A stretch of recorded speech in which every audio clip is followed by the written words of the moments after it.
EUTODIR-მა განაცხადა, რომ გამჭვირვალე არ ყოფილა ეს არჩევნები. ეს დეზინფორმაცია, რომელიც 2024 წლის არჩევნების შესახებ გავრცელდა. თუ რატომ არის დეზინფორმაცია, ახლა აგიხსნით. შევიდეთ საარჩევნო ადმინისტრაციის ახალ პლატფორმაზე disi.cc.gov.g და გავიგოთ სიმართლე. აქ კითხულობთ.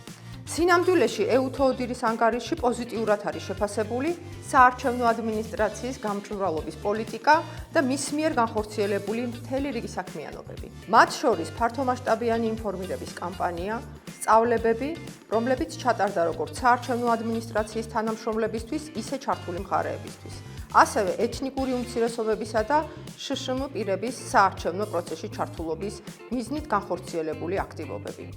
ხაზგასმულია, რომ ამომრჩეველთა სიის ფორმირების პროცესი იყო ინკლუზიური და დამკვირვებელთა უმრავლესობას არ გამოუთქვამს მნიშვნელოვანი შენიშვნები საარჩევნო სიების სიზუსტესთან დაკავშირებით. აღნიშნულია, რომ არჩევნები იყო კონკურენტული და CESCO-s მხრიდან პარტიების რეგისტრაციის პროცესი ინკლუზიურად წარიმართა. ამასთან ანგარიშში საუბარია, რომ ყველა მნიშვნელოვან სიახლეს საარჩევნო ადმინისტრაციამ პრესიერად აქვეყნებდა, ხოლო CESCO-s სხდომების ნახვა შესაძლებელი იყო ლაივ რეჟიმში, რაც ინფორმაციაზე ხელმისაწვდომობას უზრუნველყოფდა. თუ გსურს გაიგო სიმართლე არჩევნებზე, შედი ვებგვერდზე disinfo.cc.gov.g